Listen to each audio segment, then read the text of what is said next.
Hi everybody and welcome to another episode with the Anxious Resistance. Today we're going to be talking about psilocybin, otherwise known as magic mushrooms, and how it is a possible treatment to help enhance therapy. So psilocybin, also known as magic mushrooms, is a psychedelic drug that has been illegal in most countries since the 1960s. It has recently gained attention for use during psychotherapy. Studies have shown that it enhances therapy by putting the brain in a plastic or changeable state. This also allows the therapy to have greater effect. The patient can also change thought processes quicker. So let's talk a little bit about the history of psilocybin. Psilocybin was discovered in the 1950s. Research was done at Harvard University for a time to determine whether it had medicinal application. The research was shut down because of the abuse potential of psilocybin, the fact that it was being abused in the popular culture of the time. It became illegal to distribute, possess, or store in the Controlled Substances Act of 1970. Psilocybin was classified as a Schedule I controlled substance. In the early 2000s, psilocybin began to be available in the United States for limited research purposes.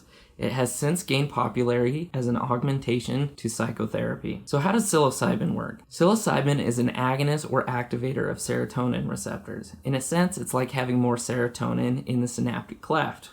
It's that space where between neurons that controls your mood. The balance of chemicals in that space are how you feel. The levels of neurotransmitters in this space correlate to how we think and feel. Activating these serotonin receptors also puts the brain in a plastic or changeable state. This allows psychotherapy to work to significant effect. So what are the studies and research out there for this use? One article concludes, our preliminary results have shown that psilocybin exerts a rapid effect in reducing depression symptoms on primary and secondary depression. The optimal dose of psilocybin may be 30 to 35 milligrams per 70 kilograms or higher. Future clinical trials are warranted for further evaluation on its effect. And all these studies will be linked in our full article that you can find on our website. The link will be in the description below. And the second article here concludes that psilocybin has promising effects on the patients with depression, anxiety, even after a single dose. Psilocybin is safe, but the administration should be guided by a health professional to yield safe and positive outcomes. And article number 3 concludes,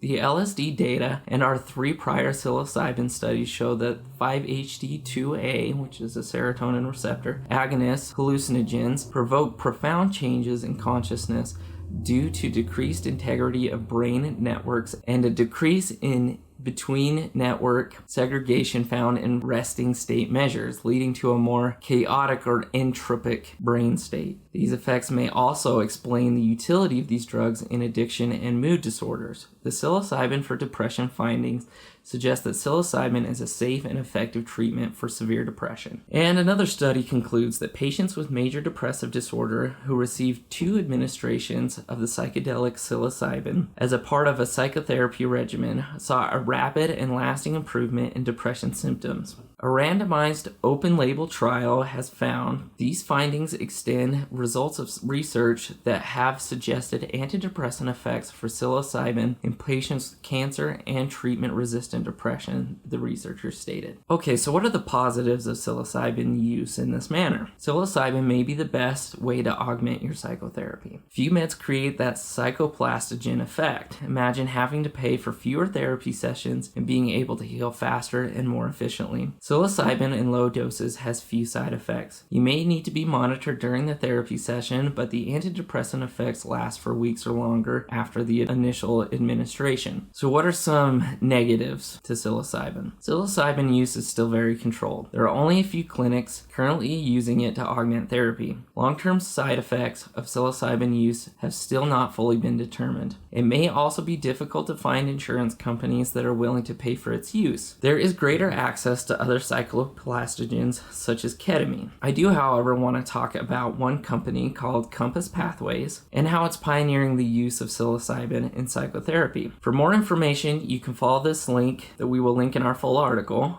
and learn more about Compass Pathways. This is a new up-and-coming company that uses psilocybin in therapy, and they're doing all kinds of psilocybin research to find applications so that it can be brought to people who need it. And so Follow that link and learn more about them. It's very interesting stuff. So overall, what is our take of psilocybin? The use of psilocybin in this way is still new. Research still needs to be done and the laws need to catch up. There is a lot of promise here though. Its use to augment psychotherapy is a breakthrough as determined by the FDA. It may take a few years, but I wouldn't be surprised if psilocybin clinics start to pop up near you. If you enjoyed this content, please like this video. If you want to learn more, subscribe to our channel. We do all kinds of videos just like this, all about mental health. And thanks for watching.